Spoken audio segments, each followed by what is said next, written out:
Watchers in the Fourth Dimension. Tegan Joe Fanker, and I'm not answering any more questions until you tell me exactly who you are. Wheezing like a Krampus. I have it in my power now to save them or destroy them. Hello and welcome back to Watchers in the Fourth Dimension. I'm Anthony. I'm Diana. I'm Julie. And I'm Riley, but the doctor's in there! This episode, it's the end, but the moment has been prepared for as we discuss Logopolis. But before we talk about that, Julie's going to take a quick look at the mail. Over to you, Julie. I'm going to be covering the mail for Full Circle. So first we have David Gorton, who says, "Thanks, folks, for another excellent episode to listen to. Full Circle is very much an improvement on its predecessor, not that that would have been difficult. We all know that. The panel did come up with a good point in whether they would be able to successfully pilot the ship, which I'd not considered, and yes, another crash may not have been too far away. We have a lot more commentary on that.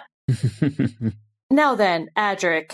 Let's be honest. He's not great, although to be fair, I believe this was his second acting job. And you look at the other outliers, and you'd think any of them would be a better choice. I very much recall wishing that the female member of the team had been taken on. In my defense, I was about 14, so don't judge me. I thought that the music score here was excellent and mostly enhanced the atmosphere, although in some cases, granted, it could be a bit repetitive. That happens a lot with synth music, I've come to find out. Overall, I think this still holds up now, and I will give it 8 negative coordinates out of 10. Our friend Adam Wright says, "I love the E-Space trilogy. I love Adric. Yay! Adric was me when I was a teenager, know-it-all and getting into accidental trouble all the time. His side metric will be times Adric is the problem." This episode is definitely 2. 1, killing the Decider, and 2, bringing the outliers in the TARDIS. I relate to him even more in that Matthew Waterhouse is the first openly gay Who character. Awesome. I love that Andrew Smith was a teen when he wrote this, in that it gave a unique fan perspective. Full Circle gets 9 out of 10 belts to remember Varsh. Oh. Yes. All right. Our friend Hayden Chubb says, "Just listen to your podcast and Diana hits it on the head when she says the Starliners won't make it out to the outer atmosphere. Which has then led my mind to think that Big Finish should do a whole series of the Alzarians traveling E-Space, just destroying everything and disrupting everything as they go along through pure incompetence, with a dash of Galaxy Quest vibes." I'm not mad at it. I'm not either. But we're all in agreement they're dead before they can do that. That's what I was thinking. They should just release something like that it looks like it's going to be an adventure, but all the tracks are them going, "Ah!" because they're like crashed and catching on fire, re-entering an atmosphere of a planet. Wow, that's harsh. That's real harsh. Oh, I'm going dark. I'm going dark tonight. Oh boy. All right, Kieran James Evans says, "Well, I quite like it. Very atmospheric, and yes, Tom seems to be engaged, which helps a lot. Adric is okay here. He suffers from changes in the writing staff, just like Ben, Polly, Leela, etc.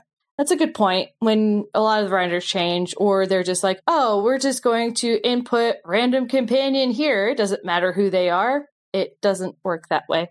All right. Diana's headcanon is fairly close to the novelization's cut epilogue, where they crash again and everything repeats itself. J&T asked Andrew Smith to cut it. I've not listened to Mistfall, but sounds like it uses elements from the cut epilogue. After the low point of the season last time, we are in a good line of stories and changes are coming. 7.5 out of 10, the number of system files the Deciders have actually bothered to read." That's a great metric. I really love it.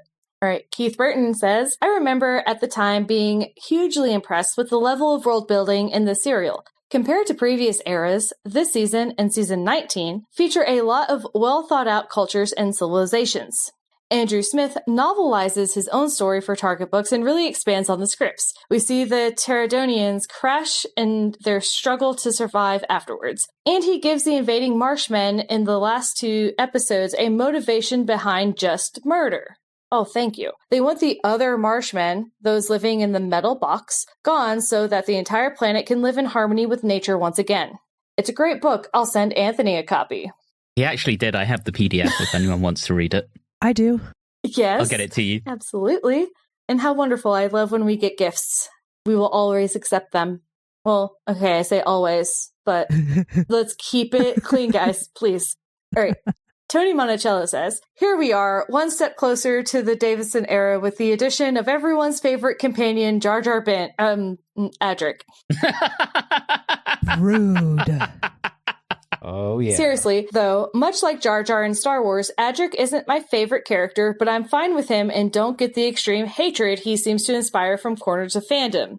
At least he's not Rose Tyler. Shots fired. Whoa. Yes. Whoa. Whoa. Whoa. Oh, we're going to have fun when we get to the New. It's yeah. going to There's a get lot fun, of- guys. I'm not a fan of Rose. There's a lot of hot takes. I like first season Rose. Anyway, it's a fairly average episode, in my opinion, made a bit more interesting by its transitional nature in this transitional season. That said, bigger changes are on the way before we hit the biggest of them all. It's very hard for me to rank these stories individually as so many of them serve a larger whole. That is an accurate way of putting that.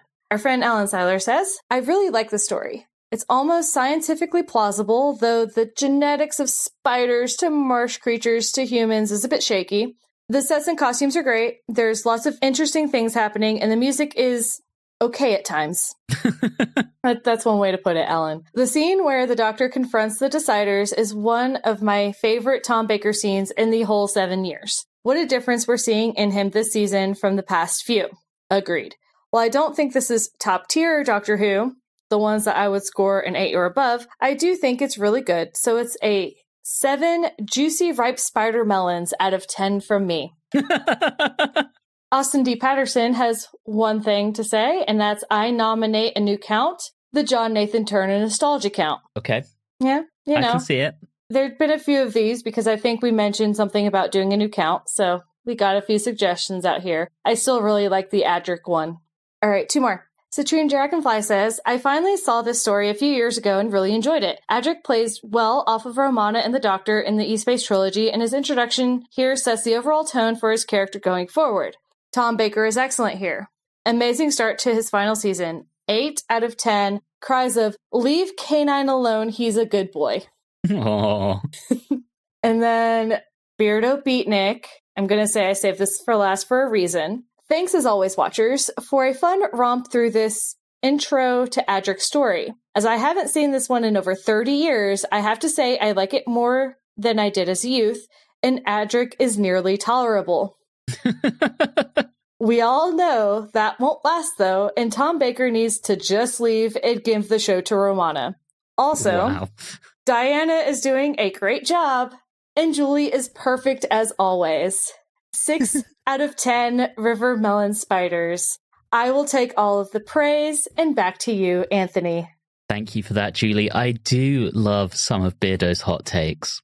They're often the highlight of the mail because they're so wonderfully out there sometimes. Anyway, as a reminder to everyone, we really do love getting your feedback, thoughts, comments, and questions. And as you've just heard, we do try and read out as many as possible on the show. So please do get in touch. As always, you can contact us through Facebook and Instagram at Watchers4D, or you can email us at watchers4d@gmail.com. And of course, we would absolutely love it if you subscribe to the podcast, if you're not already doing so, and if you dropped us a review or rating on your podcast platform of choice. Both of those things really do help get the word out about the show. Kind of gets us featured a bit more and more people hear about us that way.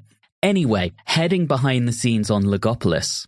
At the beginning of November 1979, very shortly after John Nathan Turner was appointed as the new producer of Doctor Who, he and executive producer Barry Letts were approached by head of serials Graham MacDonald about a new funding initiative for the show. Doctor Who had become a very popular part of the Australian Broadcasting Commission's lineup for many years, and MacDonald suggested the possibility of a co-production arrangement. Keen to find ways to boost his show's budget, Nathan Turner began negotiations with the ABC that lasted well into 1980, by which time it was too late for anything to be provided in terms of additional budget for the show's 18th season.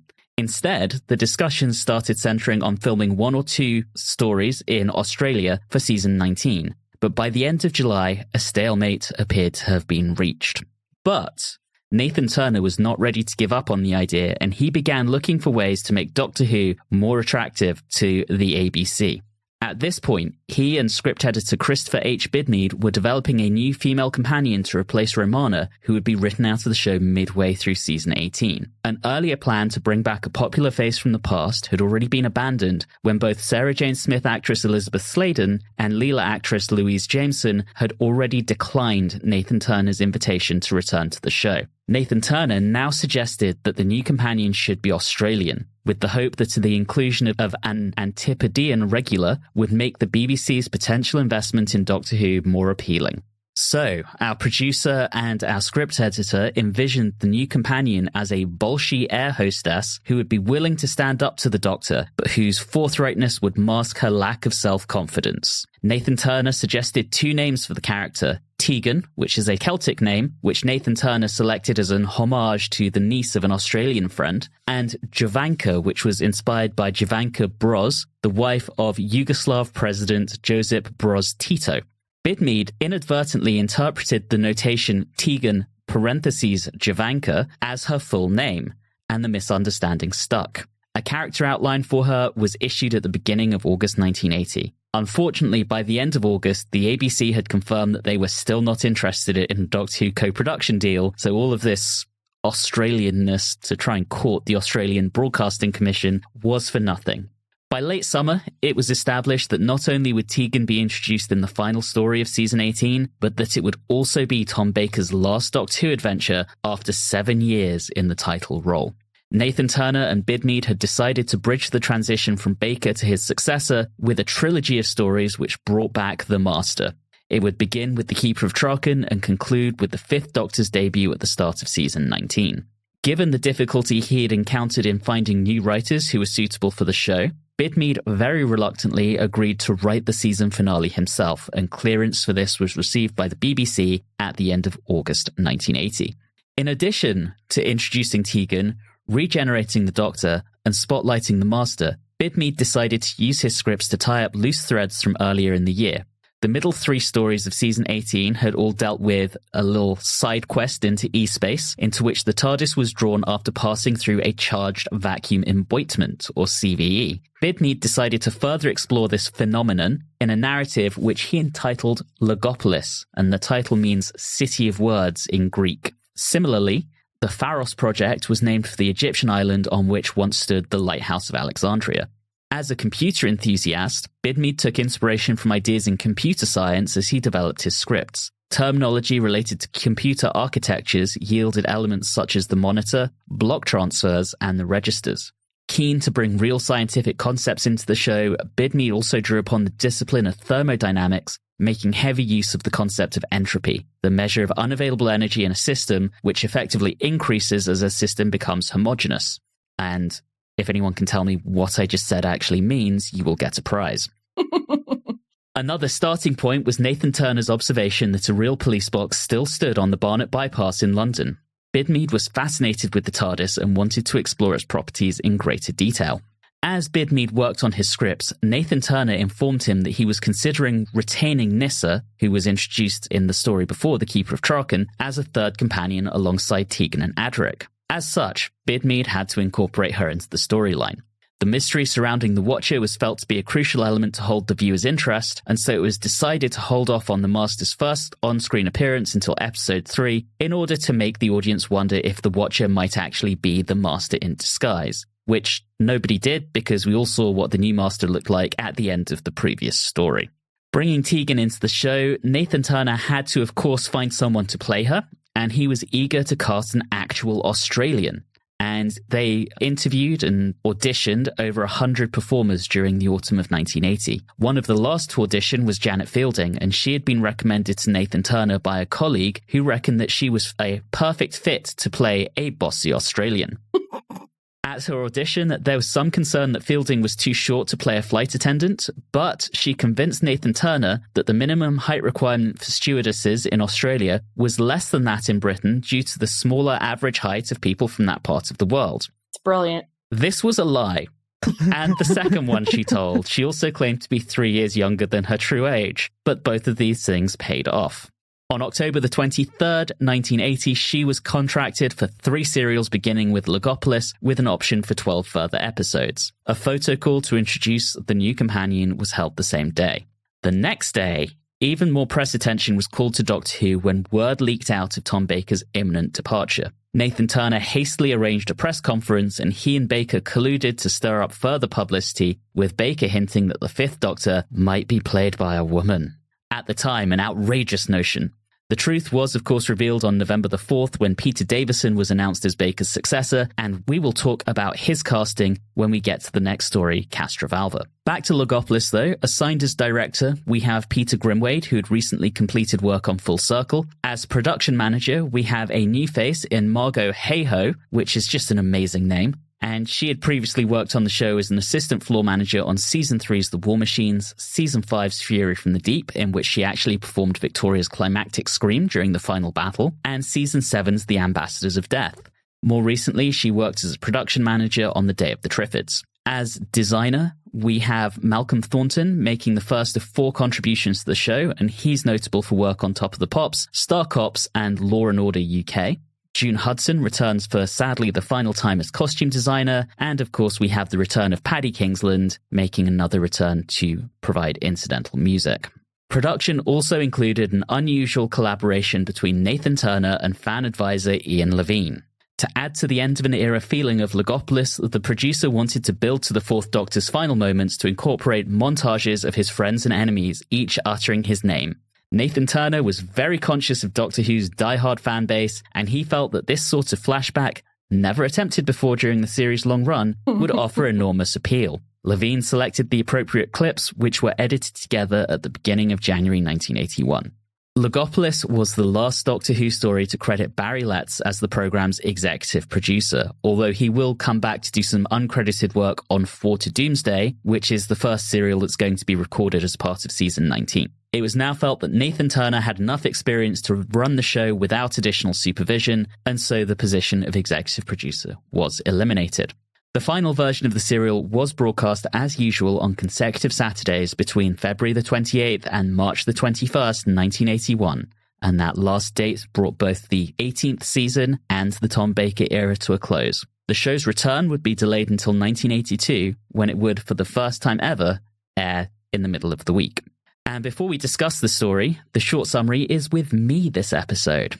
Having skipped on doing any maintenance on his TARDIS in basically forever, the Doctor decides to measure a police box and take the measurements to Logopolis, where Technobabble will map a new, more accurate police box exterior on the time capsule. However, what they don't know is that the Master is moving in the background and wreaks havoc. What nobody knew was that Logopolis was literally holding the universe together through the magic of mathematics, and his interference causes entropy to take out a significant part of the universe. Cue lots of running, more technobabble, and panicked number crunching.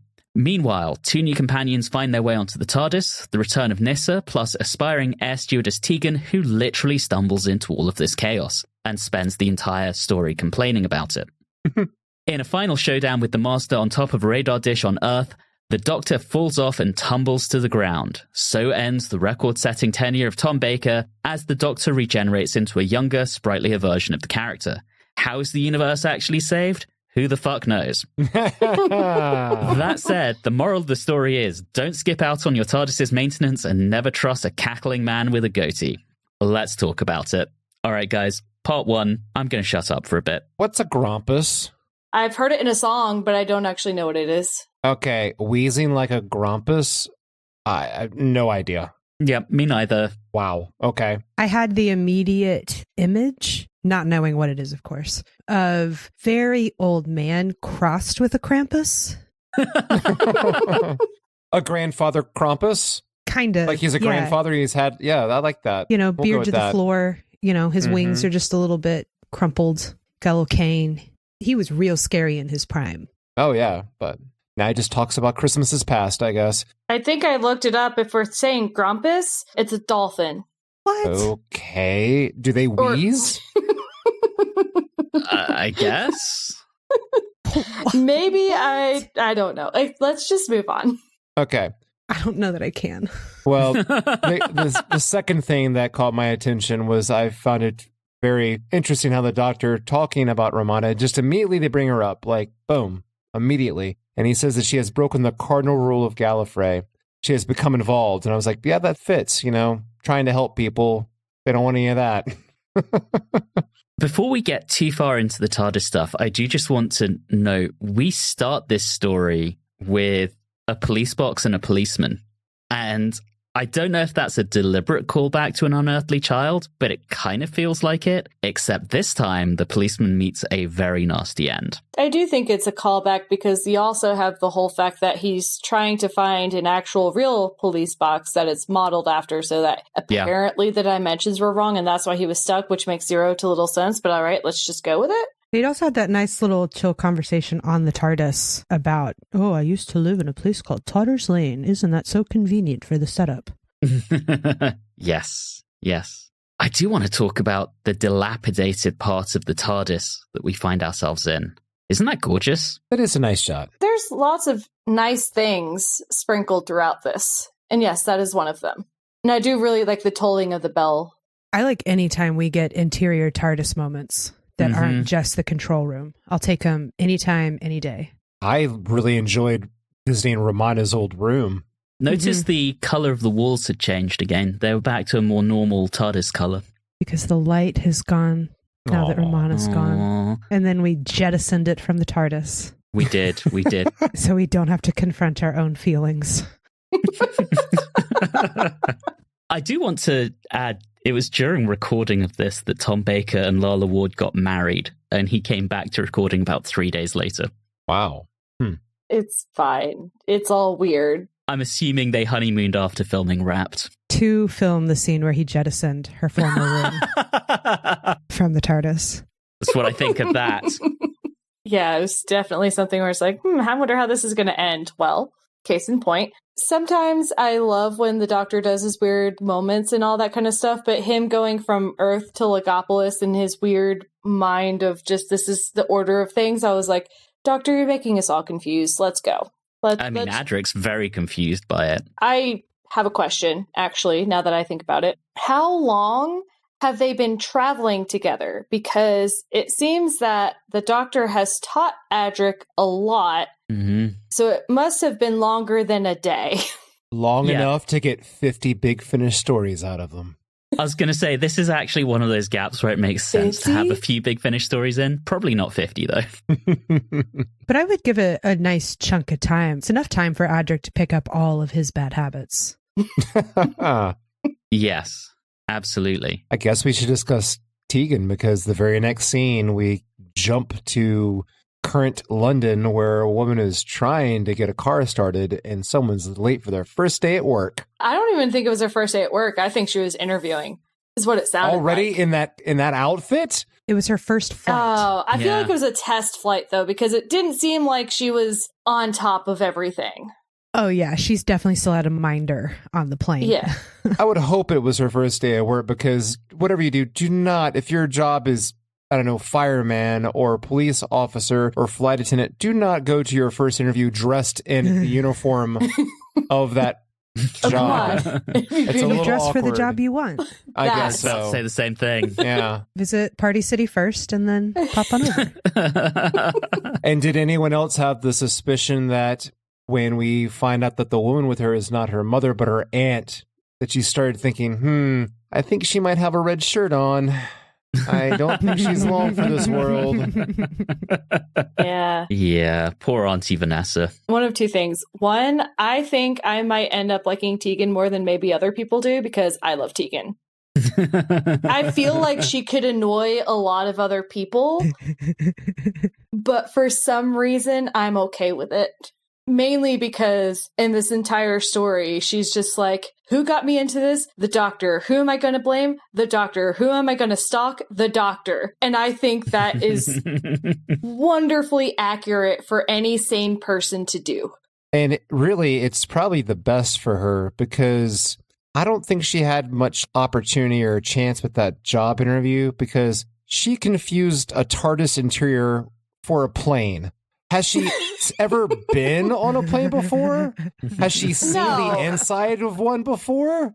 No, At she all? didn't confuse it with a plane. She just With walks the interior of a plane. in. No. She walks in and she says, wow, it must have been really intelligence to build one of these. So I think she knew it was alien. Yeah. Oh, I see what you mean. That it's an alien craft, not a human aircraft. Yes.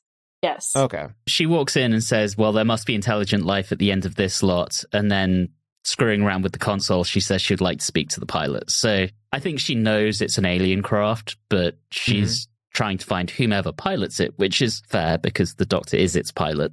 Right. Yeah. So far, initial reactions to Tegan, I am just neutral. I'm not having anything yet. I'm just going to suss it out. Having seen Tegan before, I have a distinct memory of feeling very hot and cold about her. I was very hot on Tegan this episode. I liked her a whole lot. She came in strong. She was a bitch where she needed to be, and I loved her for it. She had all of the let me speak to your manager vibes, but being used appropriately in the sense of, I would really like to get out of here so I'm not late for my first day at work. And if you stand in my way, I will let you have it. And that was her motivating factor. She said, I'm going to get to this airplane, damn it. I'm actually completely with you, Diana, in that having also watched through her before, I recall being very hot and cold on her. It's been a while since I've watched all of this in order, so it'll be interesting to see if my opinions change at all. I feel the same way. I could see my opinion changing on her based on this first episode because of how young I was the last time I watched Tegan. And I've grown up into an adult since then. And I might have different feelings about being late to my first day of a job, considering I had never had one. We all have gotten used to the point of having to occasionally ask for the manager, just not all the time. I have a lot of times questioned authority because sometimes I wonder how they got authority. So Tegan and Auntie Vanessa get this flat tire as they're heading to the airport, and Auntie Vanessa wants to call someone to come and help them, and Tegan is like, nope, we're going to fix this ourselves. I do have a question about this. When she realizes that Auntie Vanessa's spare tire is also flat, why is she still trying to fix this herself when there is nothing for her to fix? Well, they had a small pump in there with the car to air it up. So she was actively trying to... I saw that, but if it's flat, that's not going to help. If a spare tire is left there, it could potentially go flat without it being broken. Without having a hole in it. Welcome to Car Talk. We're going to take your calls to answer your car issues. I'm going to lay some cards on the table here. For the most part, I really enjoyed this story, but it has some problems. Oh, You don't say. There are definitely problems. That one is I will not... let that one go. There are many worse problems than that. Yeah. And we're about to get to them. Yeah, the flat tire is not the biggest problem here, although it is a catalyst problem. Yeah, the plot does have a lot of issues of trying to figure out how to move forward. Sometimes it just kind of wishes itself forward. Yeah, they jumped the shark pretty hard a couple times. All right, Tegan ends up in the TARDIS. Auntie Vanessa gets shrunk by the Master. I have a question about that. Yes. Sorry. This is one of my questions, and maybe it's on par with the flat tire thing. However, the Master Yes. looks like a normal man. And yet, when the aunt opens the door, sees the Master, she looks like she's seen a monster. I mean, have you seen that mustache? I mean, come on. Yeah, I mean, he's probably like grinning maniacally, cackling with this penis-looking device in his hand. Tell me you wouldn't run away God too. damn it. Yeah, no, I'd probably kick him in the balls and run off, but he's still a man. It just seemed very, I don't know. It seemed very weird that would be the reaction. Now, what I find interesting is that we've had the serial where the Master does all of his mind control, and now we're in the one where he does all of the shrinking. So they just decided, I'm going to pick one trope, and that's the trope I'm going to use for this one. I was about to ask, because I don't necessarily remember the specific Master stories before this one. Is this his first time deciding he's going to run around and shrink everybody? No, he was doing that back in Terror of the Autons. He's been doing that since... That's what I thought. That's what I thought. When he was first shrinking people, I was like, I didn't think this was an Auton story. There was the very strong relationship of that in my brain. That makes sense. And then he was doing it again in The Deadly Assassin. Yeah, he's been shrinking for a while. I just find it interesting that instead of incorporating all of the qualities into each of these new stories, they were like, here's one story where it's just about him mind controlling, and here's one story where it's pretty much him shrinking people. Well, my big question at the end of that was, and I don't remember if this was how 1 closed out or 2 opened, but when the little cops were like, hey, mister, there's been a serious crime here. There's a mess on the side of the road and dolls in a back seat. How very dare you? Care to explain? Yeah. I don't believe anything else that's happening here, but very clearly there's a serious crime. Dolls. OMG. I was thinking the same thing in that, what do they think happened here? Do they think these were actual people who were shrunk? If so, what... How do they think the doctor did that when they decide that they're going to take him in? Like, there's so many questions on police procedure. And as we get into part 2, with Adric coming for his rescue, yes. He clearly has no idea what a bike is. He lies under it, and somehow the policeman who is chasing the doctor as the doctor runs to help him decides that Adric is in such great distress that he needs to help Adric. Give that boy an acting star of excellence, man. Definitely will. Definitely will. I did notice when they get back in, he's like fiddling with his star, so I assume that he took his mathematics one off and put his acting one on. Yes. To be fair, give Waterhouse some credit because he's acting as Adric, acting as if he's hurt, so he's double acting. No issues with Adric, no issues with Matthew Waterhouse no and what he's here. doing. My big concern is, what is wrong with these cops? Are they completely fucking incompetent? Yes. Yes. Yeah, absolutely. So it was back in the day when the police were real police in England. At least that's what they'll tell you. A small part of me really wanted them to like call up unit because they were like, oh, we got some shrunk people. Hey, unit. That would be a fun little thing to have done, but no, we didn't do that. This just got stupid real quick. Tell me how you really feel. And as I said, I enjoy this story, but that is something that's really stupid. And the police then can't quite wrap their heads around when the TARDIS leaves and they get the police box open and the Doctor and Adric aren't in there. Okay, this is one thing you just don't report to the station, you just leave. You don't even like touch inside the box, like feel for a false wall? Nothing? Yeah, false floor maybe. Just an open and shut case, Johnson. Your typical doll violence combined with a strange hobo-looking guy that gets you distracted by a kid and ran over by a bicycle. Happens all the time. And then, after they've left with the Master's TARDIS still on board the TARDIS, the Doctor gets this batshit insane plan to flush out the Master by materializing the TARDIS underwater and opening the door. With this won't hurt us a bit. And then they were just going to lean against the doors to keep them shut, to keep the Tims out. I mean, he wants to let the water in to flush the Master out, so why are they leaning against the door? How are they going to be okay in this situation? And then the absolutely insulting thing on top of that was he got the altitude so wrong that he thought he was on the bottom when he was actually just on a pier. Yeah, but it does lead to the immortal line of, we must have touched bottom. Touched bottom? Yeah. Amazing. Amazing. And then, of course, we have our ghostly white figure up on the bridge. The Watcher. The Watcher. So, fun fact about The Watcher. My original pitch for the title of this podcast was simply The Watchers, named after this character. And it was Don who suggested that we combine it with the Wanderers in the Fourth Dimension line from the very first story. And that's how we got to Watchers in the Fourth Dimension.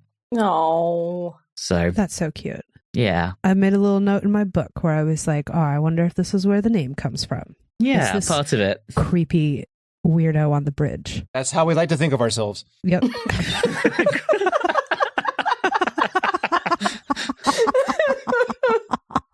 I was in London a few weeks ago, but I didn't hang out on any bridges. I'll have to make that happen the next time I'm paying a visit home. So the production team wanted us to think that the Watcher could be the Master. Did anyone for a minute think that? I didn't think it was the Master. I didn't think it was the Doctor. I thought it was this weird-ass dude who was just standing there. Mm-hmm. Yeah. I thought it was one of the Guardians, either the white or the black Guardian. Yeah, no one for a second thought this guy was the Master. No. Cool. That's what I thought. No. I mean, that was in my notes. No one was thinking this was the Master, except for Adric, apparently. I don't even firmly believe that it was the Doctor. It's one of those big jump in the shark things for me where that was only so The doctor could be like, I've prepared it. What did you do, bitch? Nothing. This guy came to you. We have no setup for how he established this ephemeral time being to project out of his body and come back. The time being comes to him. So it would have been much better if it had just been some like weird space parasite. And we never will. It didn't seem to accomplish anything. All the stuff that the doctor did could have been accomplished without this thing. Or it seems like anyway. Maybe a couple of things might have been different, but not really. The only way he was really used was if they needed to push the plot into the next scene and they didn't know how, they sent a character to go talk to him. And that happens so often, not just with that device, but so many other things in this serial are just scratching desperately on finding some way to move the plot along. It's not great. When the doctor says we can't go to the Logopolis because we've got the master on board, he talks to the Watcher and he's like, well, we've got to go to Logopolis. Yeah. You're absolutely spot on, Riley, because it is just there to make the doctor do something he knows he shouldn't do. Well, that's Diana who mentioned that it was the Watcher to do that. I'm about to bring up some other things later on that where it isn't involving the Watcher, but they're still just scratching at things to try and move it forward. Yeah, that's kind of what I'm saying is this is one of those mechanisms to try and push the plot forward without there being actually a solid reason otherwise for that to happen. All right, can we talk a little bit about Logopolis? Yes. Sure. Please. So, one, you gotta love a society that's into robes because it always makes sense to me when a society all wears the same things because any society would they? I don't know. I mean, I love a good robe, so... And I love the hairdo that the Monitor has. Great. You look like a crazy person. And you're a crazy science person. I really struggle with the science of how them talking math holds the universe together. All right. So that's because it's not science, it's esoterics, right? This whole society is based on Kabbalah. And yes, Julie, you're going to get very frustrated with me because I'm going to go off on one. But the various Sephirot in the Kabbalah represent utterances of God that literally spoke the world into existence, or at least that's the theory behind that tradition. And in that, each one has a name that also translates into numbers, so there's a numerological aspect to it. What you have here is effectively that. These are people who speak things into existence using numbers. I really thought they were just making like the first VR.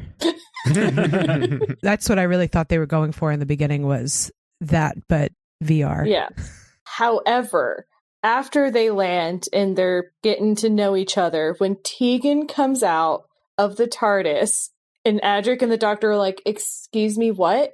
One of my favorite just like faces of all of them all at once. Oh, I thought that one little thing, I was just like, I could take a picture of this and I'd be very happy because it's wonderful. Can I just dwell on Tegan for a second here? They get to Logopolis and she's just fully accepting of this. Yeah. She's totally accepted that she has been on an alien craft. She's totally accepted that she is now on an alien planet and she just wants to get back to her job. She really does take it all in stride. Yeah, I liked that little moment where she was finally like, I demand to know what the heck is going on around here. And the doctor looks at her and is like, are you emotionally ready for that? And she's like, bitch, please, come on. Like, there are these people with crazy hairdos talking about how they're creating the universe. Entropy has been used about 75 times in this scene. You need to tell me what's happening right now. It's a very interesting look that they have at Logopolis. I'm just happy that it isn't another European medieval-looking culture. Instead, it's an ancient Greek culture. Yeah. You guys are all talking about the hair, but did you guys happen to notice the real unfortunate back of the head crown situation they got going on there? It was like someone had lined them all up and for each one of them spilled scalding hot soup on them and gave them second-degree burns. Didn't look great. Not a big fan of that. I didn't realize it was their actual head until several episodes in. I thought it was like weird matted hair, like bad wigs. But then it cuts to a sharp angle like their actual skull does because some of them didn't have hair on that back, all the way on the back, like above their neck. It was an interesting choice, to say the least. Yeah, they definitely had dinosaur skin. Ugh, boy. Ugh. Yeah. Not great. I'm always fascinated by the things that gross you out, Riley. Which is funny. Like I said, I watch a lot of horror movies, but That's why I'm fascinated by it. the grossness needs to be earned, I'm saying. That's what I'm saying. Okay. Another question I have about this Pharos computer room. Yes. Did we need this? We had to get them back to Earth, right? That's why? Yeah. The theory No, is they no. need the radar dish to project out their calculations to keep the CVE open to let the entropy out. But did it need to be based off of Such a one from dumb Earth? sentence. Like, it just seems that if they can just speak things into existence, they wouldn't have to recreate it from somewhere else. They'd just be able to create it. Well, this is going to lead to some severe questioning in part 4 as well. Oh my from me, because there are lots of problems with this. But I can't help but feel that it is the kind of deliberate throwback to Terror of the Autons, and that's why they decided to shoehorn it in. But yeah, questionable. If there is any more discussion regarding the math, what the hell they actually do there, what is going on in the plot from a broader sense, I'm just going to be very, very quiet because I, at this point in the serial, I kind of just glazed over like Homer and just looked blankly at the screen and was thinking, I have no idea what they're talking about. Not one damn clue. And I don't think that's any statement on me. I just think this was absolute gobbledygook. At the worst I've ever seen it on the show. Well, do you know what makes it even better? What's that? The gobbledygook goes wrong and shrinks the TARDIS. Ah, and that's yes. our part 2 cliffhanger into part 3. And I do need to say that mini TARDIS is adorable. That was my first note, was I need that in my house so badly. I know someone who built one as a little cat house. Oh, that's adorable. Amazing. There is that small one that's at DragonCon every year, although I think the inspiration for that is Flatline and not Logopolis, but the outcome's still the same. No, this one was the perfect size. So Nis is back. Nis is back, but not until after we see the Master. We finally see the Master in one of the little Logopolitan alcoves just cackling away. And this Master's very camp. Oh, yes. He is going to give us some camp count points when we get to the end of the story. I love him so much. He's very special. I just wanted to mention about Nissa. It makes not a lot of sense that she figured out that she needed to be in Logopolis, unless I can't remember if there's any other way that she made it to Logopolis. With the But Doctor's spirit form. Yeah, the Watcher brings her. Oh, there he is again. The Watcher. Does he have a TARDIS? How did he get her there? Did he just go, ooh, and then they were there? I think he's just been using the Doctor's TARDIS when the Doctor was busy. Just like, yep, let's just take this thing for a little joyride. That's what he does in part 4. He's just casually stealing it from time to time. I will just say that even though I find it dumb in the way that Nissa got there, I do think that Nissa and Adric just make the adorable like kids that I would just want to hug and nothing should happen to them. They're adorable. I liked it because with her coming in, the group of 3 of our companions now, there was this really, I'm going to go here, problem with Adric, where he was getting pretty sexist against Tegan. He was saying a lot of stuff because she's a girl and how she can't know anything and how she's dumb. And then Nissa came in and reminded him that there are girls that are smarter than him and braver than him and can do more than him. And I was glad to have that dynamic, to have somebody there to be a strong, smart, I know a lot of science and math female character again, because it would have been trouble if it had just been Tegan and Adric. Yeah. Adric, because it might have made me not like Adric, and that would be sad. And that would get frustrating to me because I do get very frustrated when people just say, hey, if you know math and science, that makes you smarter than everyone else. And I take great affront to that, even though I'm pretty good at the math and science. But that's not what makes you smart. No, and Tegan's clearly coming in with the street smarts to walk into the TARDIS and go, all right, there's a pilot on this ship, because this is clearly a ship. I've never been allowed in the cockpit of a plane because I'm just a stewardess. And that was a different world back then. All I know is what size pantyhose I'm supposed to be wearing and how to be polite. But she's very clearly got that street smarts aspect that Adric definitely doesn't have, because I don't think he's ever actually seen a street. And Nis is better, but Tegan definitely has that logical side to her. That's it. So there is one line of dialogue between Tegan and Adric that I absolutely love. When Adric is working with the monitor and they're taking numbers to try and figure out where something went wrong, Tegan says, "Where are you off to? There's work to be done." And Adric just responds with, "We're doing it." I don't know, something about that. Like, Tegan clearly has no clue what's going on, and Adric's like, "Please, we're working here." But then that follows up through with him wandering around with the monitor, and the monitor keep going, "You need to learn your numbers, bro." Yeah. Yeah. It's also this part of the serial where I'm glad you brought it up, because I was going to point out that this is where the serial, the plot, is being moved forward by having two characters walk around, double check letters and numbers as if they were checking to see if they entered a password correctly. Thrilling stuff here. Yeah, E7, still whispering? Check. No, you meant E9. Oh, right. Oh, God. That is what I'm talking about, is that, again, it makes sense for why they would do this, just not really exciting. And going back to how the plot progresses under the Watcher, it reminds me of, not necessarily like a huge fan of South Park, but the writers of South Park once said that when they write out a plot outline, the one rule they have is whatever you do is you don't say our characters do this and then they do this and they do this. The characters or something happens and then this happens because of that thing that happened before. It feels like in this, they're just stringing along. It's always and this. It's just not very strong at all when it regards to that plot, and it kills me. I wanted to add one more thing about the, is this line right? Is this line right? A lot of it was they were just checking to see if everything was right. And I'm like, are you not going to check to see what's missing? Because that's, the problem isn't that it's wrong. The problem that it's not there. No, it was mentioned later on. The Master basically intercepted the broadcast and added his own stuff into it. Yeah. So there's nothing missing. It's just wrong because the Master sabotaged it. Well, I would just think it would make sense that if he killed the dude, that it would just be missing. Yeah. Because that dude would have been gone. I missed that because, again, it's a bunch of gobbledygook and who really cares? It's an enormous amount of technobabble. One of the best things, too, I guess, in all this is her seeing her father's face and knowing that it's not her father. Because even she mentions, she's like, you look younger. Yeah, it takes her a minute to say that, though. And colder. Yes. So I find that it's that she knows her father is dead, knows that, but then when she sees it, she's like, well, maybe he's not.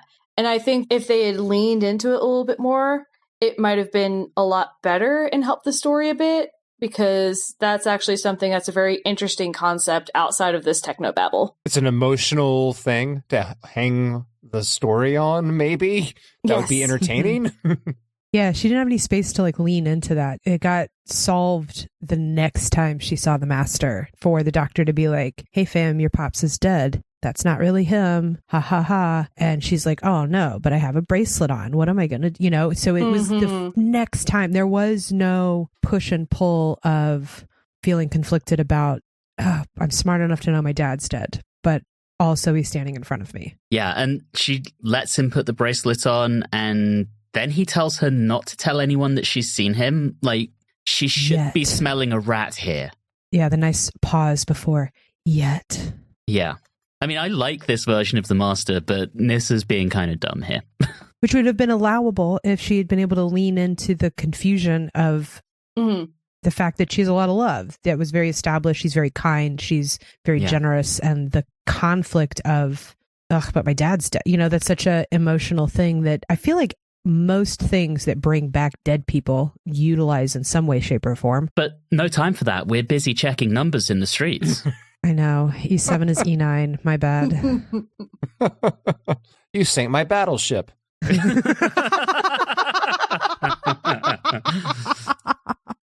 We also, in the middle of all of this, had the one moment, speaking of things that they tried to bring emotion in, but failed miserably, Tegan deciding that this was a sweatshop.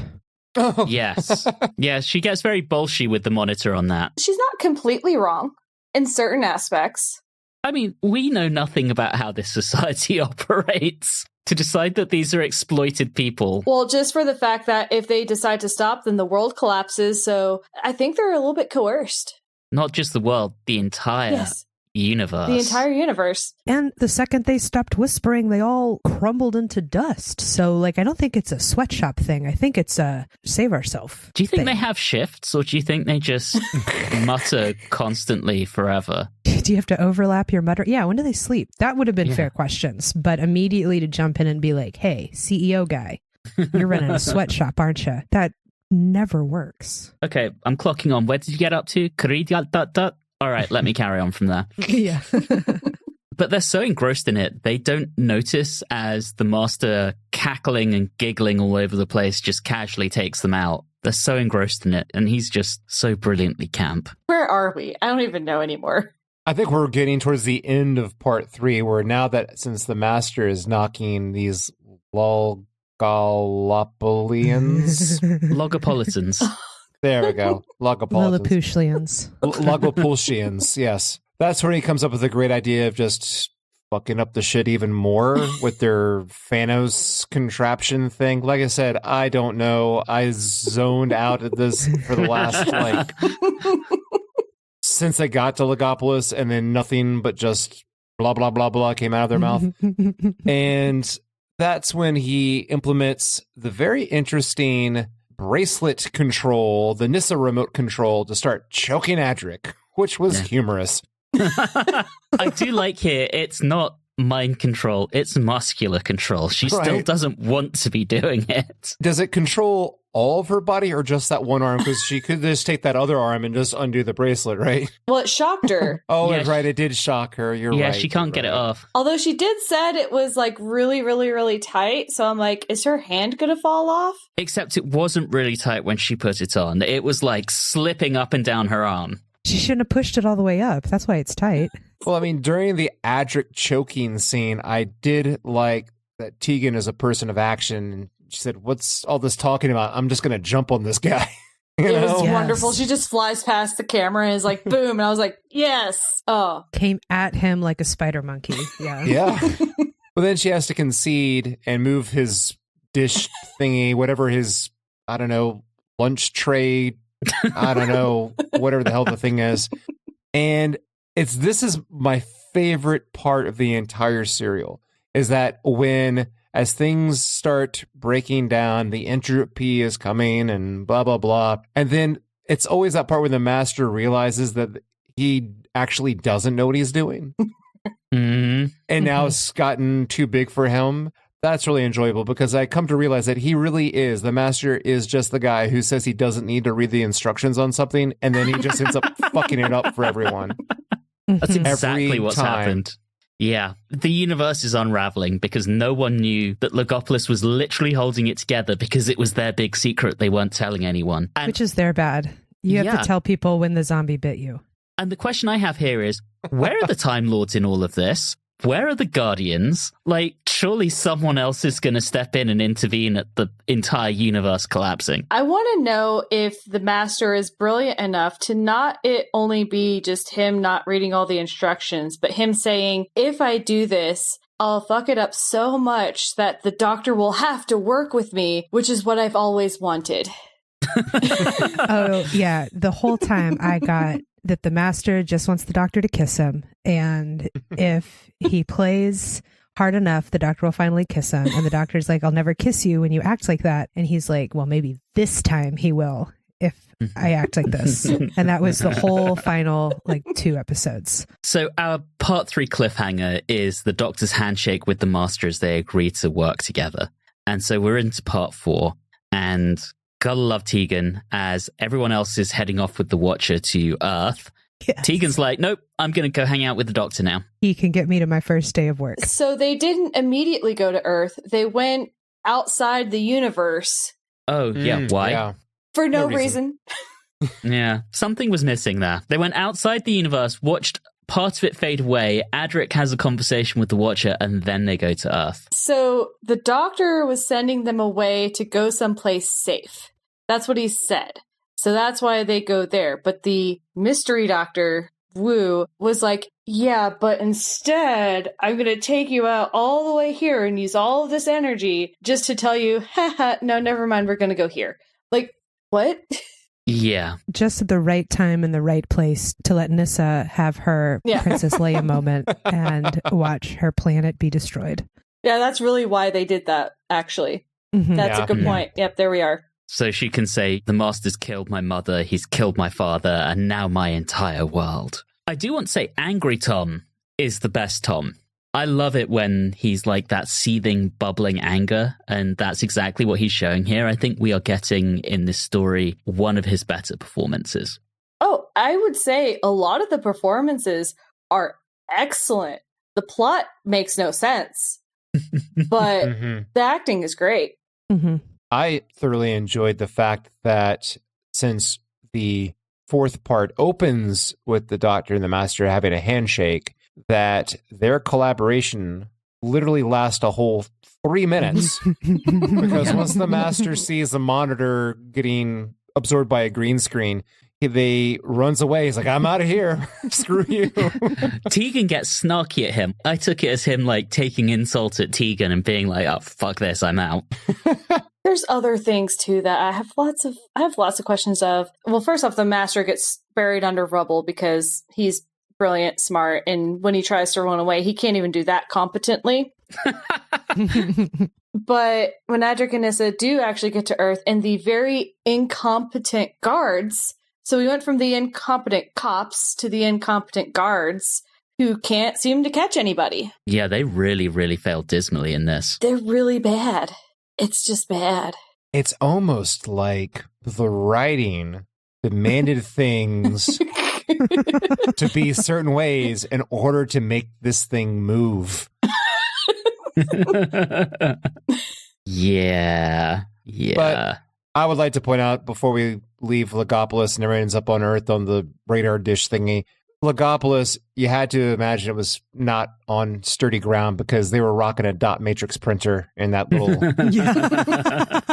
I guess it was like a copy of the Phanos project or whatever the hell it was.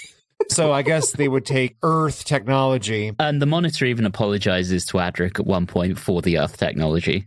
Part of the problem Adric struggles with the numbers is because they are Earth numbers and he's still learning those. So poor All little 10 Adric. of them. Yeah, there is that little explanation that you missed because you zoned out, Riley. If he didn't know Earth numbers, what kind of numbers was he using to do like high calculus? I assume they have different squiggles that mean the same things. It's not okay. He was using Roman numerals the entire time. Can you even imagine trying to do calculus with Roman numerals? Oh my God. Amazing. So basically, it's like all the Roman numerals are that, and then actual numbers would be the variables. Oh boy. Oh boy. All right. So we head to Earth. Everyone's on Earth and they're at the Pharos Project, which was designed to communicate with aliens. I do love Adric's attitude of, well, they should be very pleased to see us then. And when Adric and Nissa start talking to the guards, they're like, yeah, it's us. You called for us and we're here now. So dumb. Probably like, are these kids on drugs? What the hell? I mean, it was the 80s. I also liked in this scene to turn it to what y'all usually bring up, which is music. When they're running. Oh my God. The combination of the synth and the funk, first of all. Oh, yeah. Glorious. Was fabulous. But also, they used a Mario run in the music. It kept going, dunna, dunna, dunna. Yes, they did. And this was pre-Mario, I think. It is. Yes. It made it all too funny to have the Mario music because it was so pervasive and dunna, dunna, dunna, dunna, dunna, dunna, every time they started off. Followed by that funky bass line. Yes. I need a funk remix to the Mario music now. I do want to say, I think the music, the whole story has been amazing. What Paddy Kingsland did here was that he really put in this huge, like, doomy synth sound that just makes the whole story feel like something bad's going to happen. And I'm sure Riley would say, yes, that's the writing.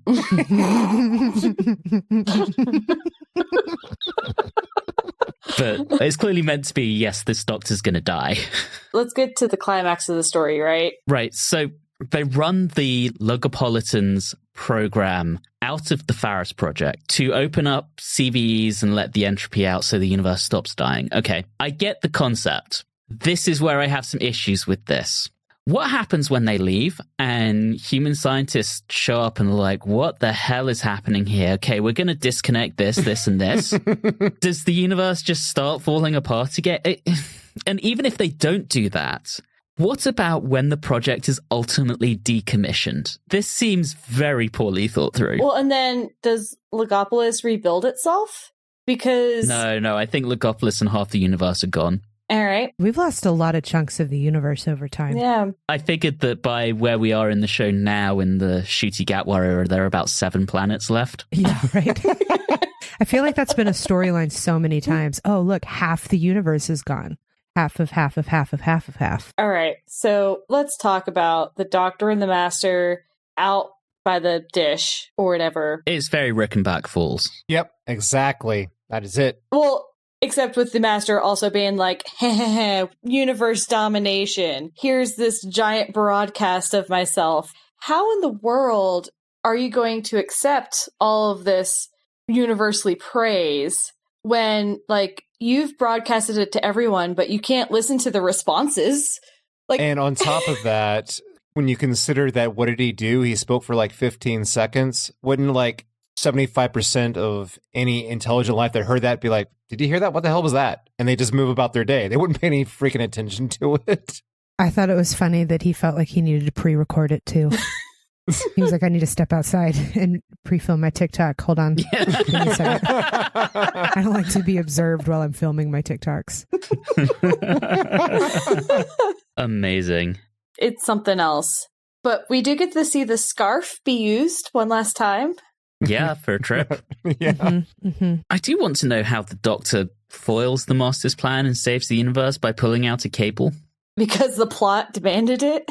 Yeah, at this point in it, I kind of hit the point that Riley was at a while ago, where I was just like, things are happening.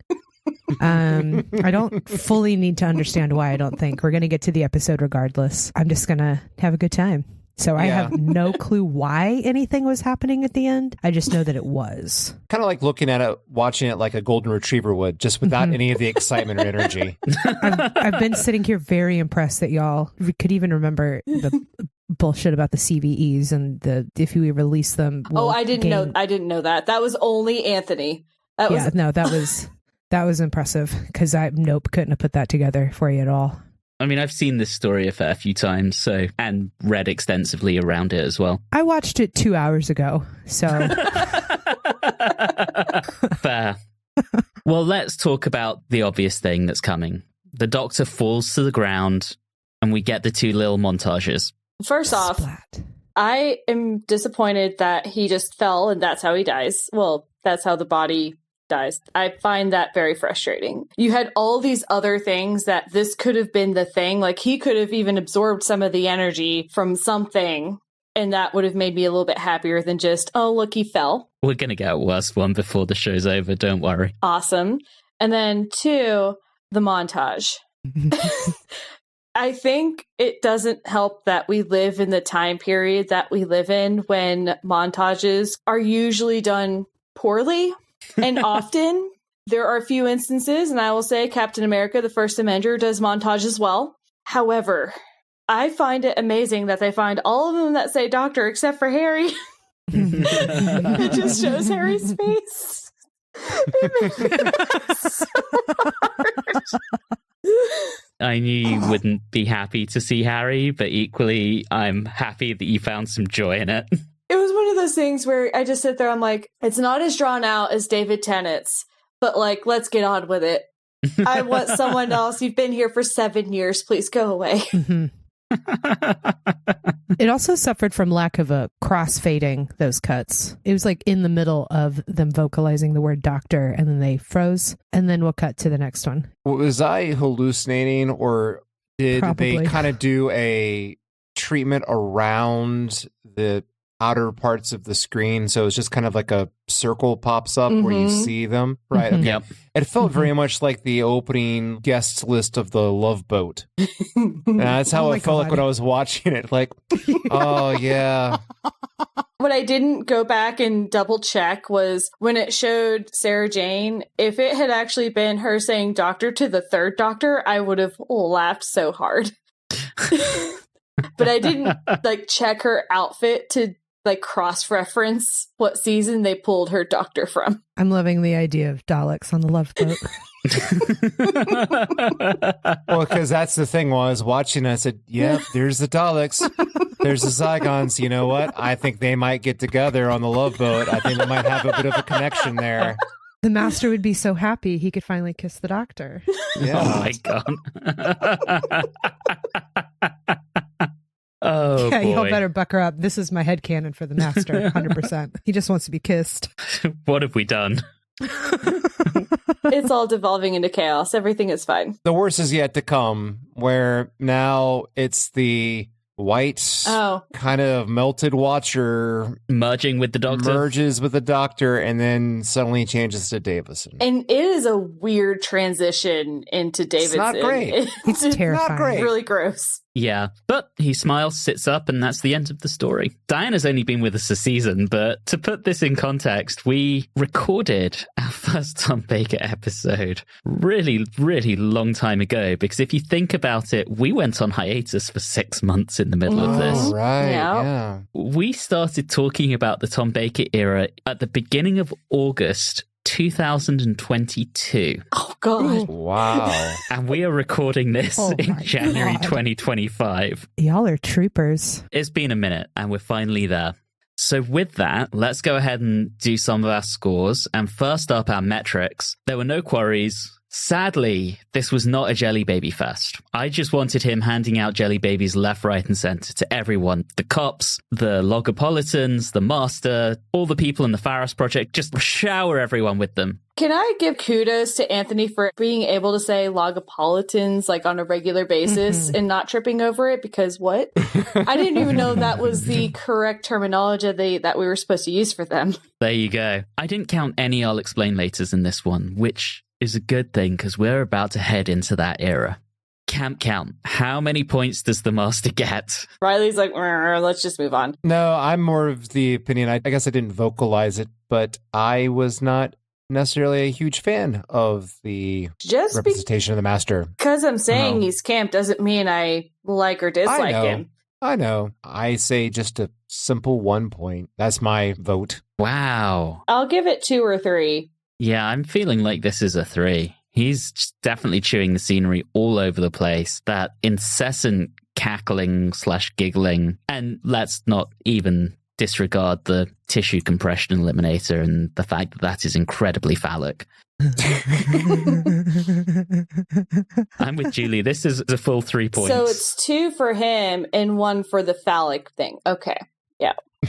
I could go with that because he is himself incredibly campy, but I don't think that this story particularly did anything that was an individual mark of something. I would say like this one thing was campy, but this iteration reminds me of the bad guy in the Smurfs.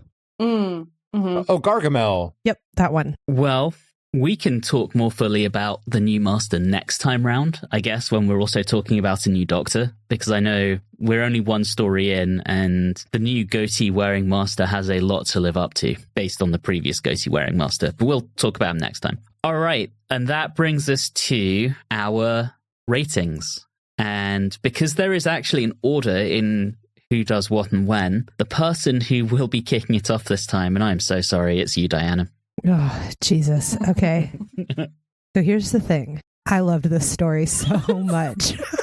I Same. had the time of my life. I had so much fun watching this. I understood nothing. I learned so much in this podcast about what the fuck just happened. But it doesn't negate the fact I was there for the ride. It was fun. It was visual. There were good lines. I don't necessarily need for my Doctor Who to make total sense. I love it when it is fun and makes sense, but I don't need for it to. I really liked Tegan's first showing. Honestly, the only part I didn't like was when the Doctor finally changed. I thought that was very anticlimactic for falling 65 feet from a dish. But outside of that, I had a great time. I had fun, and I am ranking this. Honestly, I'm going to rate this 8.5 chances of missing your first day of work out of 10. Wow. All right. Well, I'm next up, and I'm somewhat with Diana. This is a lot of fun. I really enjoyed watching this. Unlike Riley, I did not tune out. 2/3 of the story. Yes, there are quite a lot of things wrong with it, as you've heard me frequently get exasperated about over the course of this podcast. But I still enjoyed it. I still had fun watching it. It's needlessly complicated. Things happen just to move the story along. And I just don't care. I just don't. I had fun. And yeah, I agree. It's a good first showing for Tegan. I enjoyed having Nyssa back. The Nyssa-Adric dynamic is really, really enjoyable. Tom was at his best. As I said, Angry Tom is the best Tom, and he spent so much of this story angry. The music, phenomenal. So despite all the plot contrivances, despite all the plot gaps, I'm going to give this one 7.5 phallic weapons held by the master out of 10. Julie, over to you. I'm probably most in the middle of everyone, I think. I did have fun. I think the acting was fantastic. I think that the music is great. I think that there's a lot of interesting things that are happening. However, the plot has lots of problems, and some of those interesting things did not get to really get fully explored. And I will ding it fairly harshly on that, because if it had just been one or two major plot things, it's fine. As you noticed, we tore it apart. So I am going to give it 6.5. Oh no, not aunties out of 10. All right, Riley, bring it down. That's right. You know who did not enjoy themselves? Me. It's just kind of an all-over mess. I've been dogging it. This is not as terrible as some of the serials we have seen before. This is just disappointing because I had always seen that title and knowing this is the last Tom Baker serial, so I had high expectations. I was hoping that the show would really give him a very strong serial to go out on, and if not, maybe a really great death/regeneration, and I feel kind of cheated out of all that. It didn't really come together. It felt, like I said before, like gobbledygook, and many times I swear you could tell that the writer was writing backwards in order to get where he wanted to go instead of actually putting something together that had structure and maybe some meaning. What meaning is there? It's just random going about from one step to the next. This problem followed by this problem. Is there an emotional hook anywhere? Not really. Maybe at the very, very end, but it's just kind of a mess all over the place. I just wanted more. So I'm going to give this 5 Masters in Math Magic Land out of 10. Wow. When I said bring it down, you definitely did. All right. Well, that gives us a story average of 6.88, which is not terrible. It's not, particularly compared to last season. So we will recap all of our scores next episode when we do our season 18 retrospective. Now, just like the show made you wait for season 19, we're going to do the same thing, because after that, we're going to have our Tom Baker era retrospective where Alan will once again join us to basically MC the whole thing and ask us some fun questions. And then we're going to be doing K9 and Company before we get to Castrovalva. So stay tuned. There's more Doctor Who coming, but we're going to do a few fun things first. In the meantime, thank you everyone so very much for listening. We've enjoyed having your company through this odyssey of a story. And as always, have a good one.